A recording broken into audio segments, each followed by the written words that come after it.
como também tem um monte de outros aí que são uma violação aos menores códigos de saúde mental e aos direitos da criança e do adolescente.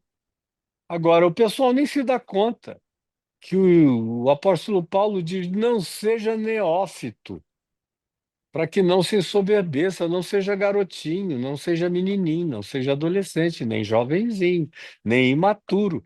Ao contrário, para Paulo deveria ser casado, deveria saber criar filhos, deveria ter vida social, deveria ter um bom testemunho dos que são de fora, está lá em 1 Timóteo 3.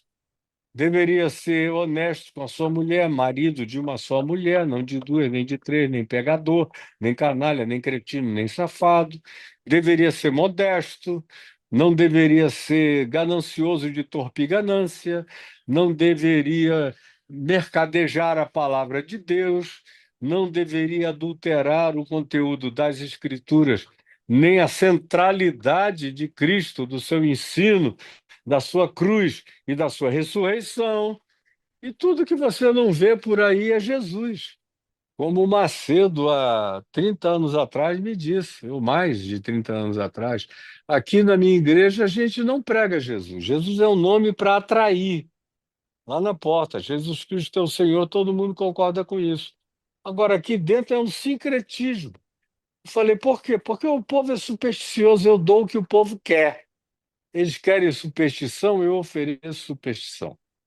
E aqui está proibido pregar Jesus no púlpito.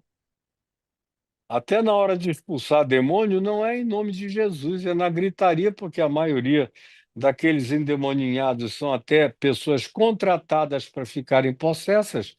Eu já conheci tanta gente que me disse que eu fui contratado para ficar possesso lá É, no culto, como eu também já conheci pessoas que trabalhavam nas empresas de marketing que faziam recrutamento dos doentes, dos possessos, de tudo isso. Tudo é a coisa mais nojenta e perversa. Se a gente chamar de artificial, ainda é de uma polidez extraordinária o que a gente vê em volta de nós. Mas Jesus é proibido ser pregado na maioria desses cultos. Por isso sim. Moisés é tão útil, É. porque você tem que fazer sacrifício. Como o sacrifício hoje não pode mais ser você ir ao Templo de Salomão e imolar pomba, boi, carneiro, novilho, ovelha, nem eles querem, não sabem nem o que fazer com essa sujeira de tanto sangue. É um negócio que o Salmo 50, o próprio Deus diz, o Salmo 50, vocês acham que eu bebo sangue? Eu preciso de sangue? Eu sou o criador de todas as animárias, de todos os animais, de todos os entes vivos. Se eu tivesse fome, eu todiria. Mas vocês não entendem. Agora, é conveniente para esses caras que entendem, porque o Macedo entende. Ele não é bobo disso, não. Ele é lucidíssimo acerca do que ele faz. Ele só é definitiva e aparentemente irrecuperavelmente malandro infernoso, que fez escola para todos os lados. Aí todo mundo tem inveja dele, quer ficar rico como ele, e faz um ministério semelhante ao dele. Como eu ouvi o Estevão Hernandes me dizer, eu vou criar uma universal para a classe média alta de São Paulo. Como eu vi aqui o Robson Rodovalho um dia aqui em Brasília, no Hotel Torres, num café da manhã, em 1990, me dizer, eu vou fazer uma adaptação do Edir Macedo para minha igreja, para atender meu público, mas explorando os mesmos elementos motivacionais de barganha que ele faz. E Nossa. agora tem uma quantidade enorme. A Lagoinha é isso aí. Aí a gente vê aquele garoto da Lagoinha lá de Alphaville, chega a dar vergonha, cara. O sujeito fazendo vergonha alheia, fazendo Área VIP. rifa de Rolex, É. de sapato caríssimo, de carro caríssimo. É um Ele negócio falou, nojento. ele falou esses dias aí que a explicação para ter uma área VIP na igreja É porque a igreja não está preparada para receber alguém, por exemplo, igual o Neymar Patético, eu ouvi. e continuar o culto Patético, normal. O que você achou disso aí, cara? patético. Agora, ele disse, para terminar o exemplo, que para justificar, eu mesmo, no dia que eu falei isso, eu tive que ir atravessar o templo para ir fazer xixi no banheiro lá atrás. E aí ficaram parando o culto para tirar selfies comigo. Cara, era só vontade da vaidade everestiana daquele ser que não se enxerga em coisa alguma, de dizer isso, para dizer, olha como eu sou famosinho. Ali atrás daqueles bastidores está cheio de banheiro, inclusive para a classe VIP. Quando eles apresentaram a classe VIP, eles mostraram os banheiros de luxo que eles tinham conhecido para os caras da classe VIP poderem ir ao banheiro sem serem incomodados no corredor, em lugar nenhum. É tudo mentira, é grana. É uma coisa nojenta, é pior do que aqueles cambistas que Jesus expulsou do templo. Não, e outra, Muito cara, se pior. você tivesse ministrando, isso daí já aconteceu com você várias vezes. Mas vou dar o exemplo que ele usou. Se você estivesse pregando num lugar e do nada entrasse o Neymar, você ia continuar a pregação normal, né? Ué. Ah, o Neymar é um garoto bobo. Quanta gente.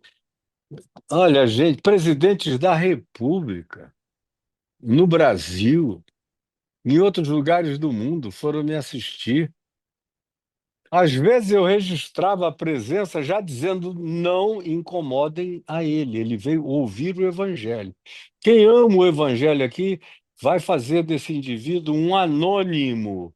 Deixa ele sair como ele entrou, sem ser molestado, fotografado nem tocado. E as pessoas obedecem.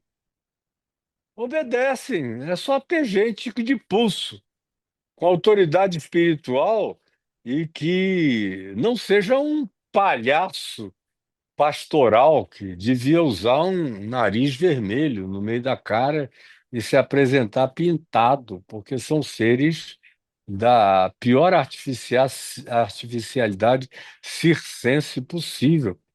É o que nos cerca. Sim. Ou o Malafaia, que chega um cara desse lá, ele põe no púlpito, dá a palavra. Eu nunca dei palavra para nenhum desses caras. Eu já tive no mesmo ambiente onde eu estava pregando o Lula, o Brizola, o Quércia e outras autoridades, senadores e tudo. Só mencionei entre nós a um grupo de pessoas de autoridade que estão sentadas ali, vieram ouvir a palavra, não os molestem. E pronto. Ninguém foi molestado, e nem é quando a gente sabe fazer assim. Como no exterior.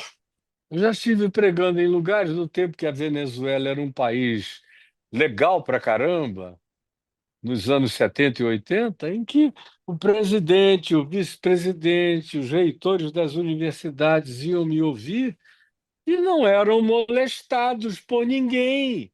Então, isso é apenas um pretexto para o autoexibicionismo e para faturarem, porque naquelas programações que eles fizeram aí musicais, era uma fortuna sentar naqueles assentos VIPs. Então, no fim, tudo é faturamento.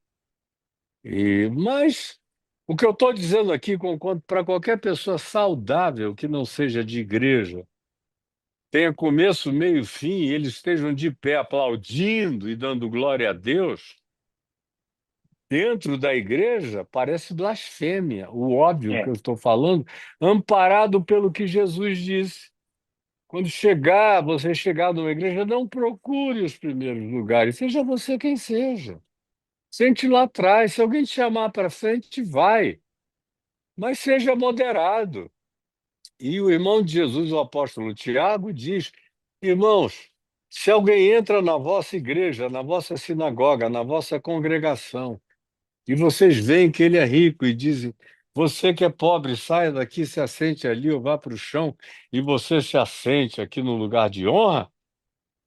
Não sois vós praticantes de acepção de pessoas, entre pessoa e pessoa, diante de Deus, e não é isso mal perante os olhos do Senhor?